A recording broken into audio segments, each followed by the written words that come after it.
Olá pessoal, bem-vindo a mais uma videoaula. Esta videoaula é uma continuidade de um assunto que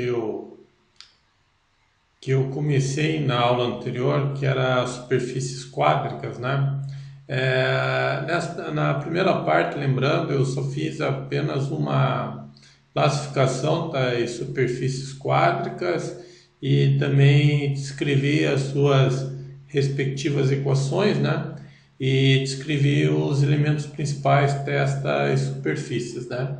Lembrando que uma quádrica ela é uma superfície em que os seus traços, ou seja, quando eu pego essa superfície e corto ela por planos paralelos aos planos coordenados, eu tenho uma cônica, né? Então a gente tem o elipsoide, o de paraboloide elíptico, o hiperboloide de uma folha, hiperboloide de duas folhas, né? O hiperboloide hiperbólico, né? Que é também denominado cela de cavalo. Então a gente apresentou naquela primeira parte essas superfícies quádricas e fez uma classificação.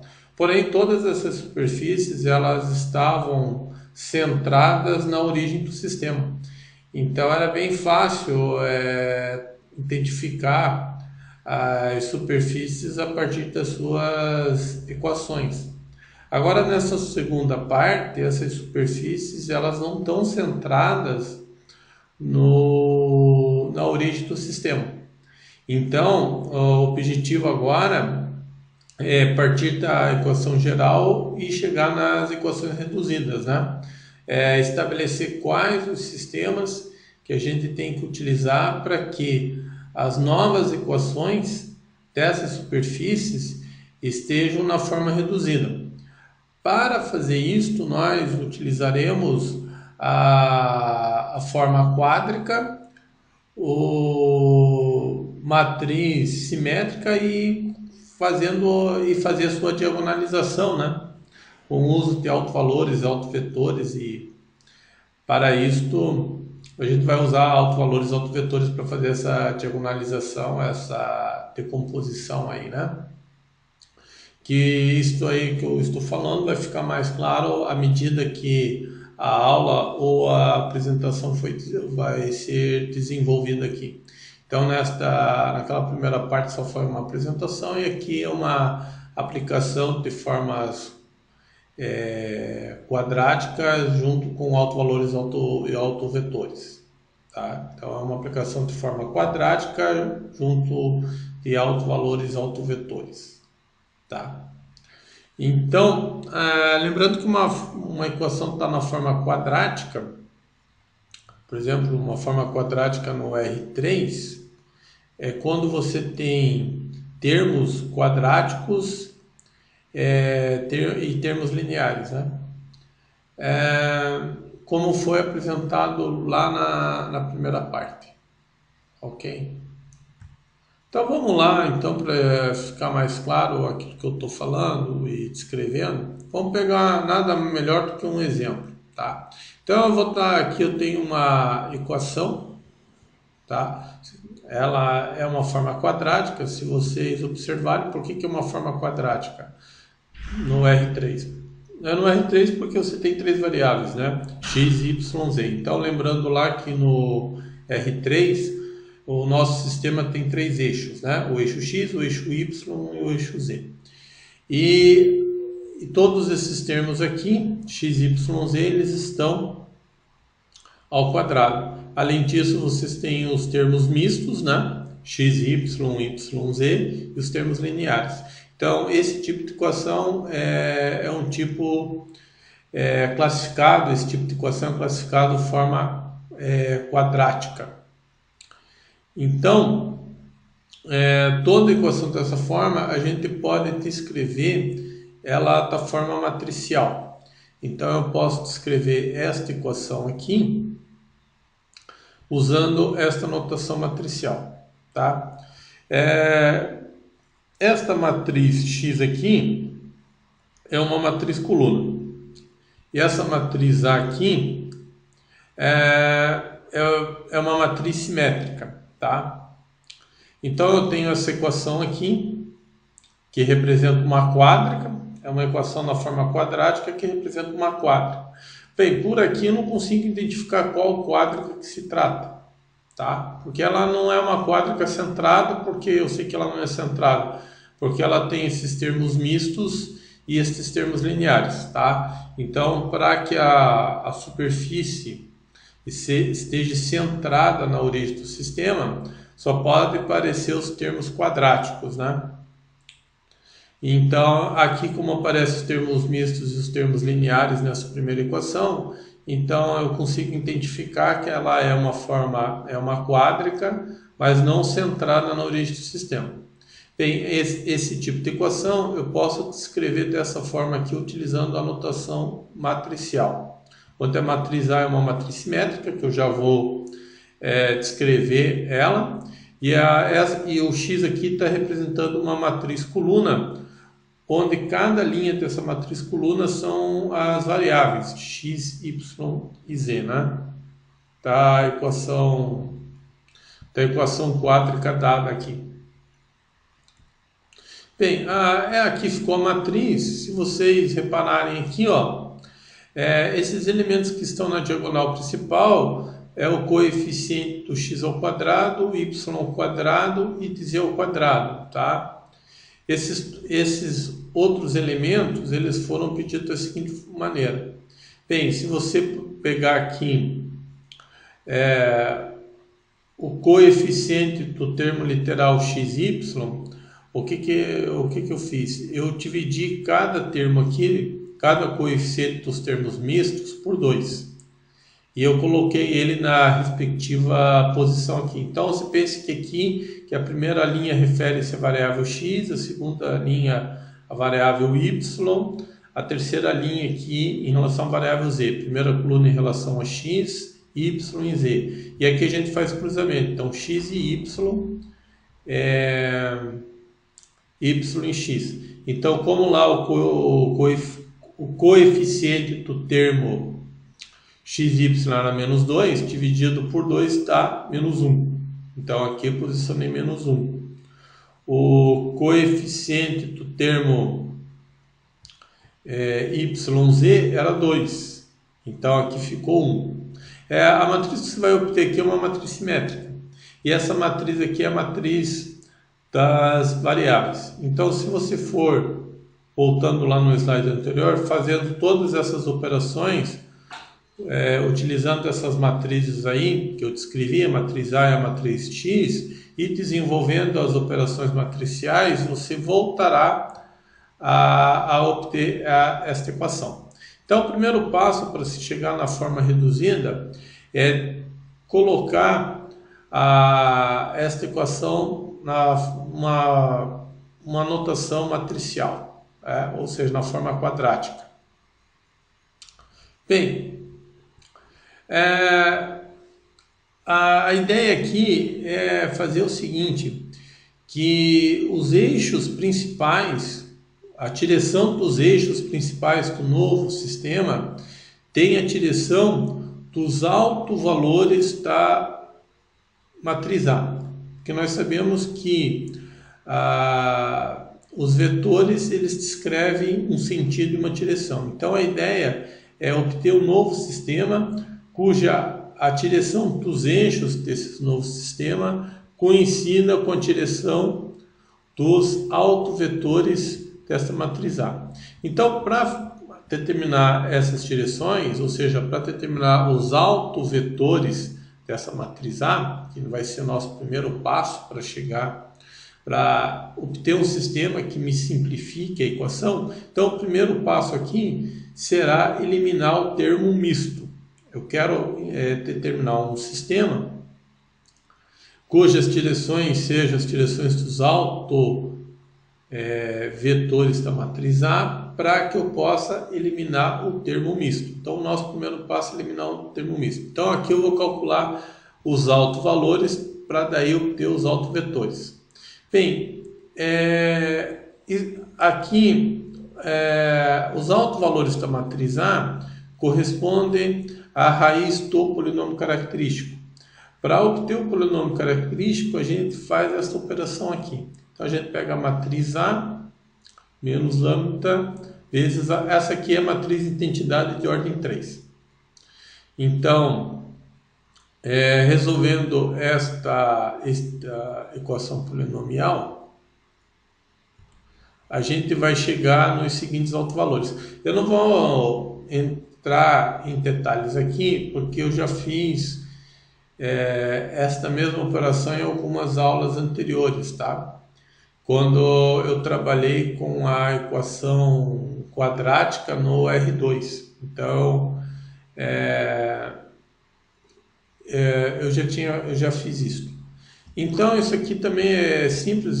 Primeiro aqui se faz esta operação aqui e daí calcula o determinante. Isso aqui vai ditar um polinômio de grau 3. Tá? Aí você obtém as raízes, né? Utilizando algumas técnicas algébricas, a gente consegue deduzir, né? Utilizando, por exemplo, a fatoração desse polinômio, utilizando o dispositivo de Prioff-Ruffini. É uma possibilidade aí de resolver uma equação, né? Algébrica aí de grau maior que 3, né? Maior que 2, né? Tá ok? Porque para grau 2 você tem a fórmula de Bhaskara. Bem, então feito construído esse polinômio característico e resolvendo as raízes, a gente chega nesses autovalores aqui. Então, os autovalores associados à matriz A é 2, 3 e 6, né? Então, eu resolvi aí chamar de lambda 1, lambda 2 e lambda 3, né? Para diferenciar aí a notação. Tá ok? Então, agora o próximo passo, tendo os autovalores, eu vou obter os autovetores associados a cada um. Bem, como tem um resultado em álgebra linear que diz o seguinte: como os autovalores são diferentes, então os autovetores associados a esses autovalores serão linearmente independentes. Tá? Eles serão linearmente independentes. Uma outra coisa importante, como essa matriz aqui ela é simétrica, os seus autovetores serão ortogonais. Então, isso aí são propriedades muito boas, porque um sistema fica muito mais fácil trabalhar quando os eixos são ortogonais 2 a 2. Tá? Então, vamos obter os autovetores, que serão as direções dos eixos para o novo sistema. Então aqui eu vou, a princípio, eu vou denotar por V1 e suas coordenadas x1, y e z1, o autovetor associado ao autovalor 2. Né? Então a gente aplica a definição, faz esta manipulação aqui. Então isso aqui eu tenho um sistema linear, cuja as incógnitas x1, y e z1. Como o determinante aqui da matriz dos coeficientes desse sistema linear, determinante é 0, e então é um sistema homogêneo, eu sei que esse sistema ele é impossível. Então, o que na verdade eu estou querendo aqui é obter quais as condições que as coordenadas do autovetor tem que satisfazer, para saber quando um autovetor é um autovalor associado a 2 e quando não é. Então, na verdade, estou procurando soluções para esse sistema. Então, colocando ele na forma da matriz ampliada, né? Lembrando que o lambda 1 é 2 e o i aqui é a matriz de identidade. E a matriz A é aquela matriz do slide anterior. É essa matriz aqui. Essa aqui é a matriz A. O I é a matriz de identidade. Lembrando que a matriz de identidade é a matriz em que na diagonal principal todos os elementos são iguais a 1 e fora da diagonal principal todos os elementos são iguais a 0. Tá? Então é isso.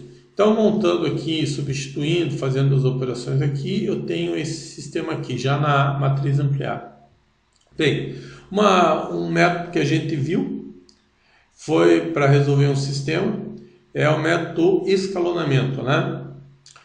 Aplicando a partir da matriz ampliada, aplicando as operações elementares nas linhas para chegar na matriz escalonada, né? Que é uma matriz escalonada que seja equivalente ao sistema original, né? Ou a matriz ampliada original.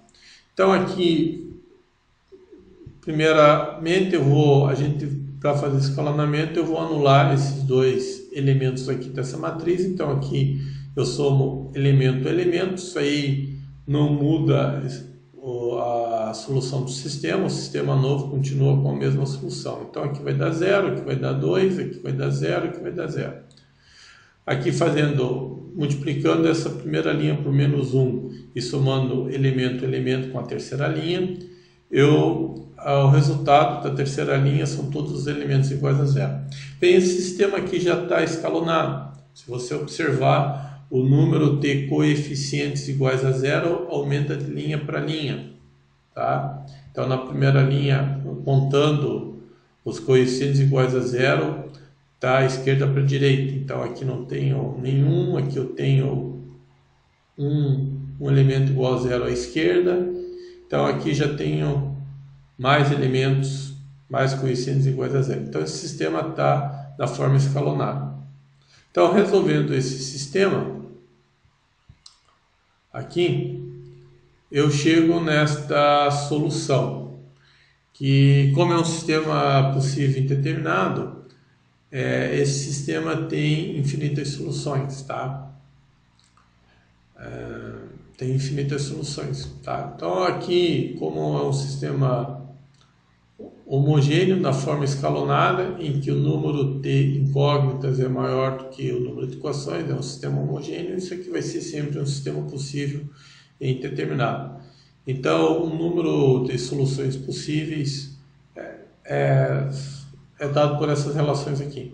Bem, para determinar a direção de um eixo, eu preciso apenas de um vetor, de um autovetor. Então, eu atribuí arbitrariamente a variável x o valor igual a 1, mas poderia ser qualquer outro valor, porque na verdade ali eu quero obter apenas uma direção para um dos eixos do novo sistema. Então, um autovetor da matriz A associado ao autovalor lambda 1, né, que é o autovalor 2, é este vetor aqui. Então, este vetor aqui é um autovetor da matriz A associado ao autovalor 2. Tá? E de forma análoga, eu vou proceder da mesma maneira para obter os outros autovetores. Lembra que são 3 autovalores. Então, o V1 é associado ao primeiro autovalor lambda 1. O V2, que está aqui, é um autovetor associado a autovalor lambda 2, e o V3 é um autovetor associado ao autovalor lambda 3. Como aquela matriz é simétrica, né? Então tem lá um resultado na álgebra linear que toda vez que a matriz é simétrica, os seus autovetores são 2 a 2 ortogonais. Se você calcular o produto escalar desse vetor com esse vetor, desse vetor com esse vetor, e produto escalar 2 a 2 aqui, considerando esses 3 vetores, você verificará que o produto escalar sempre vai ser 0, porque esses 3 vetores são ortogonais. Mas eu não vou, para fazer essa mudança de variável, eu vou construir uma matriz de rotação. Mas para fazer isso, né, porque eu vou rotacionar meu sistema, na verdade estou fazendo a mesma operação que era feito lá em R2, só que aqui em R3, né? Então, a rotação e a translação. Só que eu vou ter que normalizar esses vetores. O que eu vou fazer? Eu preciso trabalhar com uma base ortonormal. Então eu vou fazer o seguinte, eu vou calcular o módulo de cada vetor e dividir cada componente pelo seu módulo. Assim eu vou normalizar esses vetores, ou seja, esses vetores terão um módulo igual a 1, né? Então é isso que a gente vai fazer, né? Então é isso que eu fiz aqui, ó. Normalizando os autovetores, eu fiz isso, tá? Então, se você calcular o módulo de cada vetor tem módulo 1. Então, agora a minha matriz que vai fazer a rotação, ou seja, que vai fazer a ortogonalização daquela matriz simétrica, é essa matriz aqui. Então, se vocês observarem, esta primeira coluna é um autovetor de norma 1 associado a lambda 1, ou seja, alto valor 2. Esse segundo vetor aqui é um autovetor da matriz A normalizado, ou seja, de norma 1, de tamanho 1, associado a alto valor 3.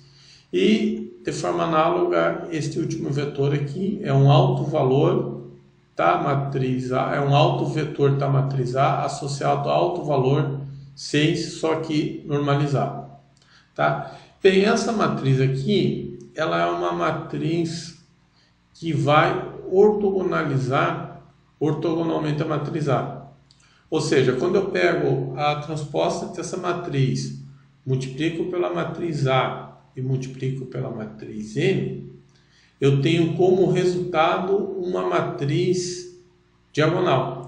Então, esta operação, este processo é o que a gente chama de ortogonalização.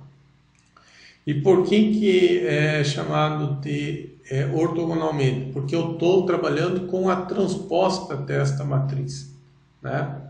Se fosse uma matriz qualquer, aqui seria inversa, tá? Aqui seria inversa.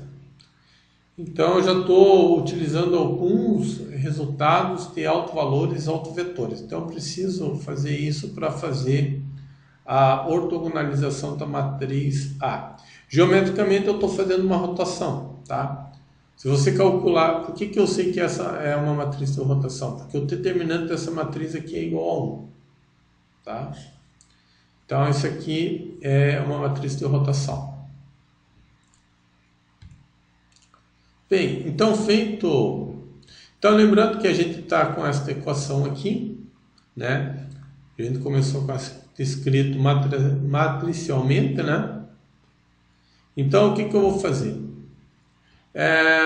Eu vou fazer uma substituição de variável, né? Então, que é uma técnica muito utilizada, né? Quando a gente quer simplificar algum cálculo de alguma integral, ou simplificar uma função, a gente faz uma mudança de variável, né?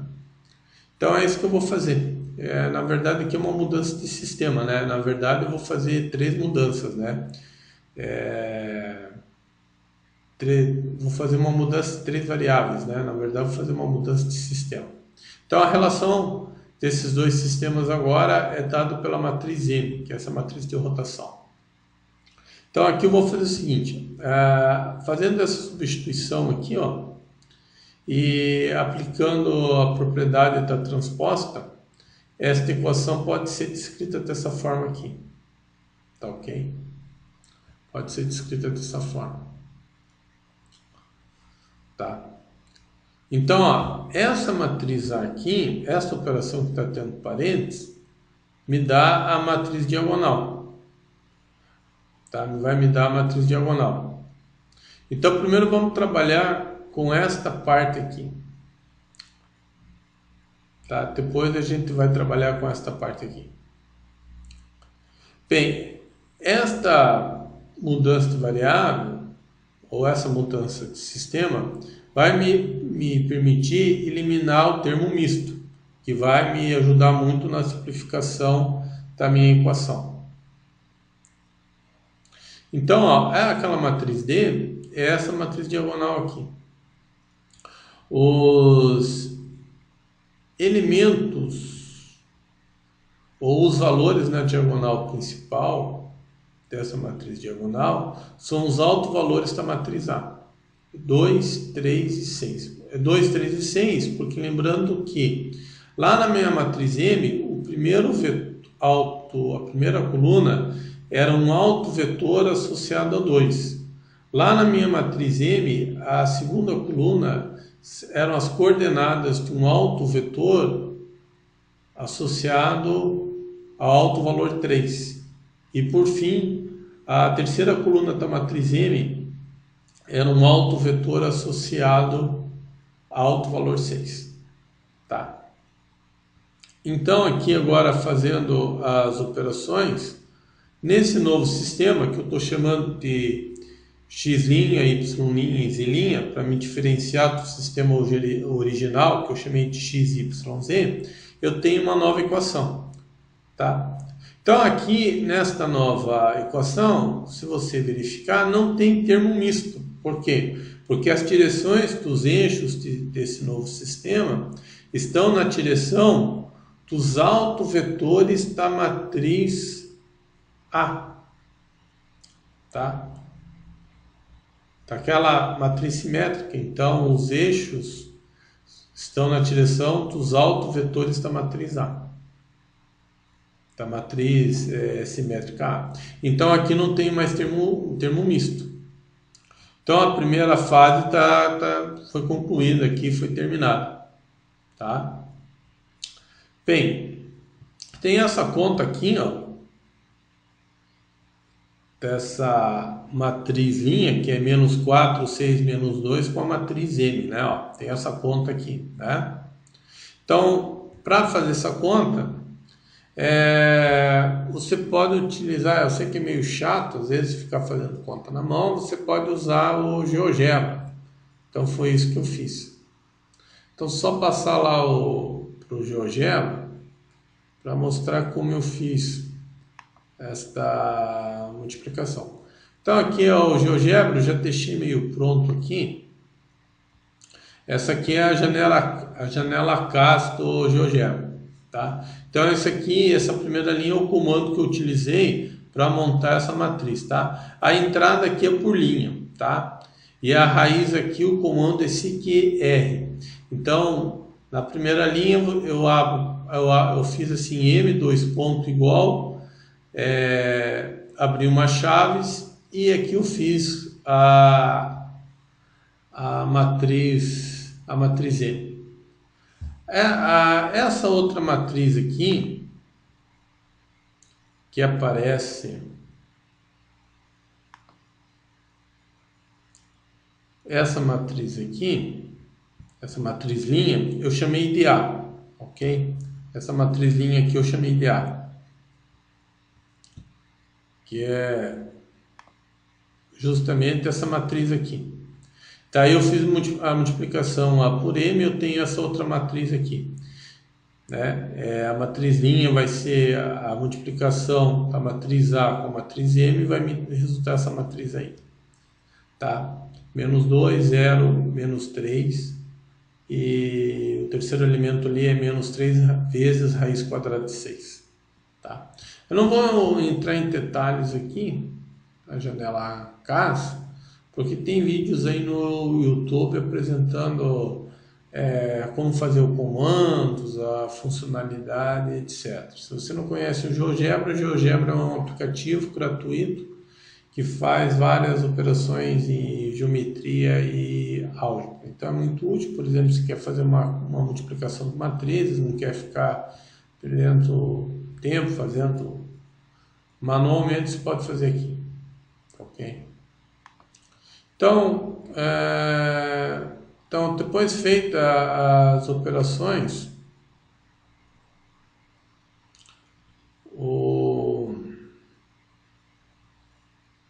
só um pouquinho, eu vou colocar no formato de apresentação aqui. Aí. Então,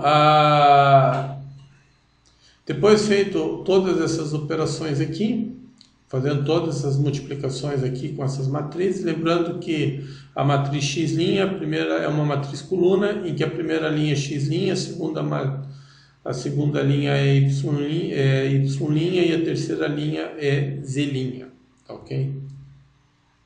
Então a gente, ó, essa matriz aqui que eu estava descrevendo. Então fazendo as operações lá, matricial a gente tem aqui.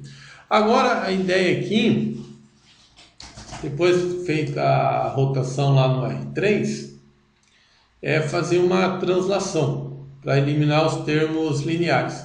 Na verdade eu estou fazendo a mesma coisa que a gente faz lá no R2, eu estou fazendo em R3, tá? As mesmas operações, rotação e translação. Só que no R2 é mais fácil de visualizar, mas eu estou fazendo a mesma coisa que estou fazendo no R2 aqui, eu estou fazendo em R3.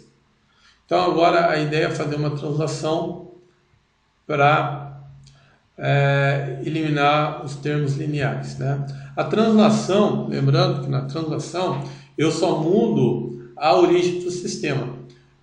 Quando a gente faz a translação, a direção e o sentido dos eixos permanecem. Então a gente só vai mudar a origem. Então a gente tem que saber qual que vai ser a nova origem do sistema. Esse novo sistema, os eixos eu vou chamar de x duas linhas, y duas linhas e z duas linhas, só para diferenciar dos outros dois sistemas que a gente já usou, né?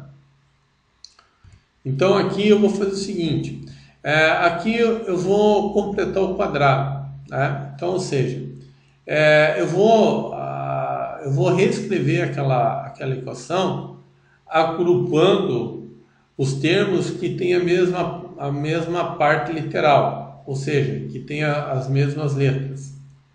Então aqui, ó, eu vou aglutinar ou reunir este termo com este termo aqui, porque eles têm a mesma parte literal.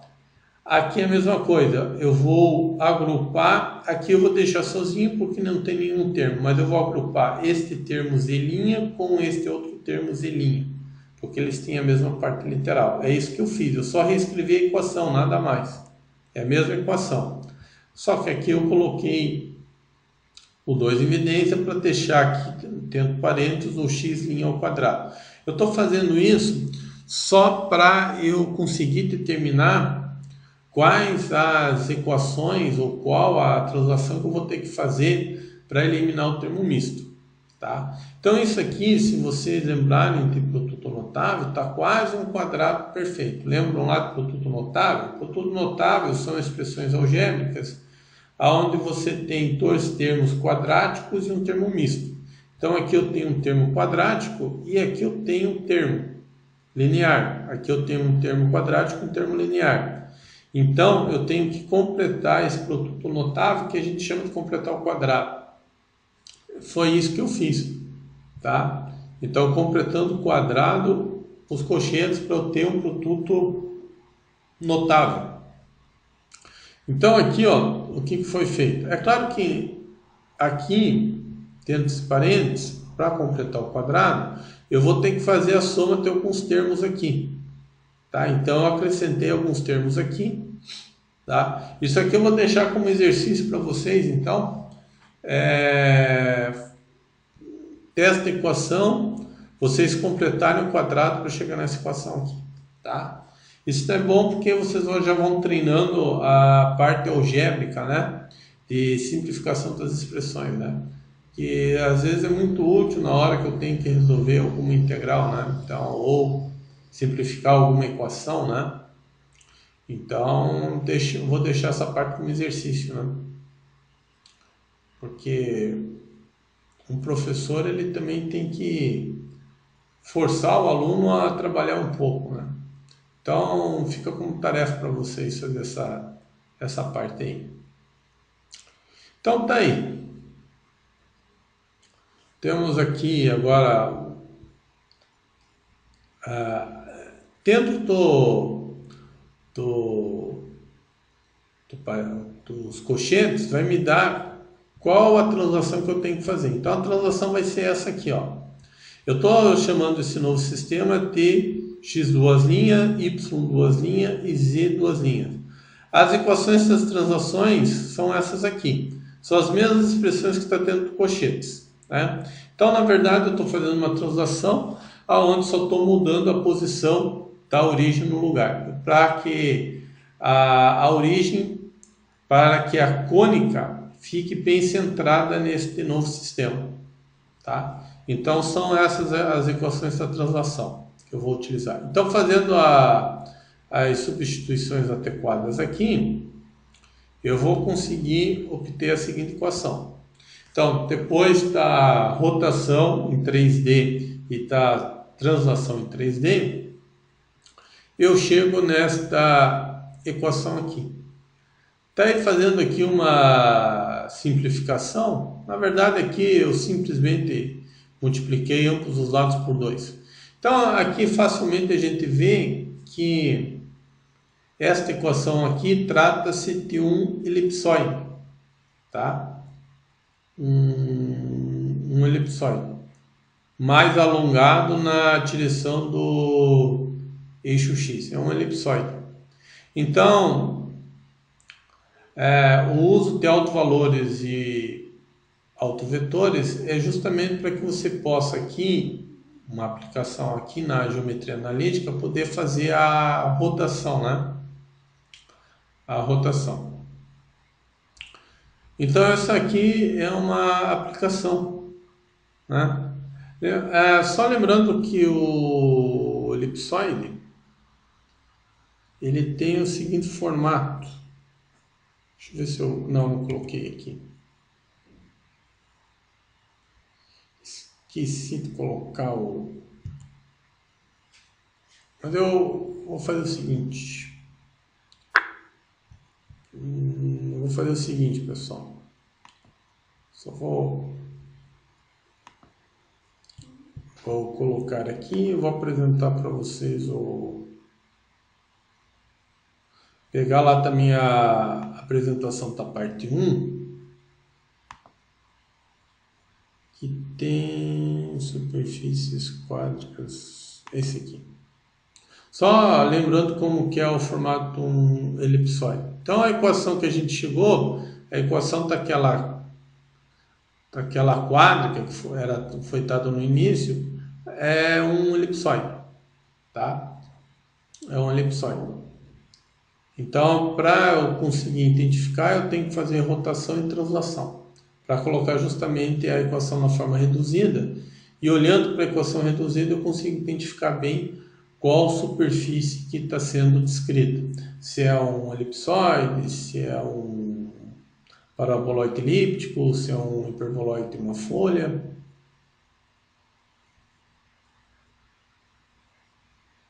Também devagar. Deixa eu ver aqui se eu acho aqui. Aqui. Então, ó, a superfície que a gente encontrou foi essa aqui.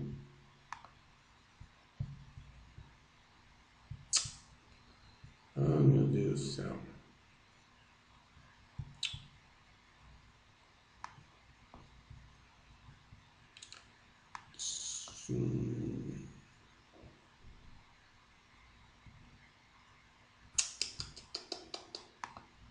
Só um pouquinho, pessoal. Não.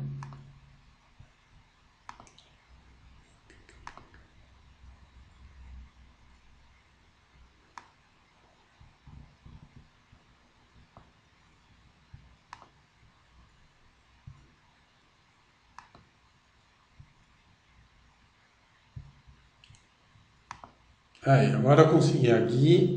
Agora fica melhor para visualizar. Então esse aqui é um elipsoide, tá?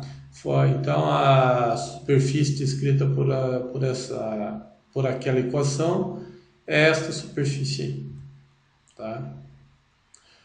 Os cálculos ali é um pouco laboriosos para se fazer na mão, porque tem que calcular, calcular determinante, depois tem que resolver uma equação algébrica, às vezes é uma equação de terceiro grau, então fica um pouco mais trabalhoso com uma equação de segundo grau, mas são os passos que têm que ser dados para você fazer a translação e a rotação, né?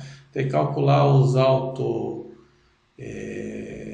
vetores, resolver o sistema, Mas, né, se você quer essa parte aí, o importante é você entender a ideia, porque essa parte aí você usa um software aí, essa parte você tranquilamente pode contornar, né? Mas é só o R2, o R3 não é tão grande assim, né? Então tá aí. Ó, então a superfície que a gente encontrou foi essa aí. Foi um elipsoide. Então se você observar aqui, ó, no elipsoide, os traços dessa superfície são elipses, né? Por isso que é chamado de elipsoide. Tá ok? Então, em suma, eu só queria dar uma ideia de como usar autovalores e autovetores e formas quádricas para, partindo de uma equação geral, como chegar na equação reduzida e a partir daí saber qual superfície que está sendo retratada ou descrita por essa equação. Tá? Eu acho que a ideia é simples, né? Apesar de ser um pouco trabalhoso na hora de executar, né? Nem sempre o que é fácil de ser entendido é fácil de se... Tem uma parte algébrica aí, tem uma parte de cálculo que tem que se fazer, né? E uma parte algébrica. Então, tá aí. Tá, então a gente começou lembrando que essa equação, a gente queria saber, a partir dessa equação, qual era a superfície. Então a gente fez todo esse processo usando autovalores, autovetores, né, para obter a matriz de rotação. Isso aqui é uma matriz de rotação, tá? Então, se calcular o determinante dessa matriz, o determinante é igual a 1. E aqui, feito as substituições adequadas, depois feito a translação, a gente chegou na equação reduzida, que é a equação de um elipsoide, tá? Então, essa segunda parte era isso, tá? Era uma complementação de formas quadráticas, né? De formas quádricas, né? Lembrando que esse tipo de equação é uma forma quadrática, né? Quando eu tenho na equação termos quadráticos e termos mistos, e termos lineares, eu tenho uma forma quadrática. Toda forma quadrática pode ser descrita por uma equação. E normalmente a forma quadrática, aqui, a equação da forma quadrática aqui, vai aparecer isso. Toda quádrica é uma forma quadrática aqui, né? Porque tem os termos quadrados, os termos mistos, os termos lineares. Então aqui é uma forma quadrática, né? Não esses termos lineares, mas se tiver os termos quadráticos, os termos mistos, já é uma forma quadrática. Você pode escrever assim, né? Então aqui sempre vai surgir uma matriz simétrica, daí toda matriz simétrica é diagonalizável. Para isso, você vai determinar os autovalores, os autovetores dessa matriz. A partir disso, você vai conseguir encontrar a matriz que vai diagonalizar essa matriz A. Feito esta diagonalização ortogonal, você vai conseguir eliminar os termos mistos e daí por uma translação você elimina os termos lineares. Então a ideia é em duas etapas, né? Apesar de ter alguns cálculos um pouco assim laboriosos, assim, né? Não muito difícil, né? Porque tudo é uma questão de prática também, né? Porque são só 3 variáveis aqui, né? Então 3 variáveis não é tão difícil assim de se trabalhar, né? Então aqui você chega na forma quadrada, na forma reduzida, e isso aqui é a equação de um elipsoide, tá? Então por essa aula é isso, por essa videoaula é isso. Essa foi a complementação da primeira aula sobre formas quadráticas que eu dei. Essa aqui é uma complementação e também mostra uma aplicação do uso de autovalores e autovetores numa aplicação na geometria analítica, né? Outras aplicações você tem na mecânica, né? Por exemplo, quando você quer saber a direção em que há um sistema mecânico onde você tem menos vibração, usa autovalores e autovetores, tá? Na estatística também, tá? Tem alguns métodos lá, por exemplo, componentes principais. Em análise multivariado, usa autovalores e autovetores. Tá? E aqui uma aplicação de autovalores e autovetores na geometria analítica. Né? Então, você tem uma relação aí entre a álgebra linear e geometria analítica. Então, acho que as ideias foram postas aí, e é isso, né? Qualquer dúvida ou sugestão, vocês deixem no comentários e quando for possível eu respondo. Então, eu agradeço a quem assistiu até aqui e deixa lá o seu, se você curtiu, deixe seu like, e se você achou interessante, compartilhe. Então, eu agradeço, até mais, valeu!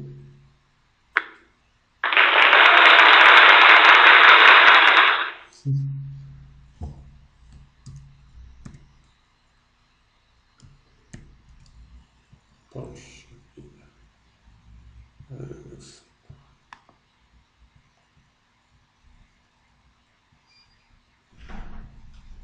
Beleza.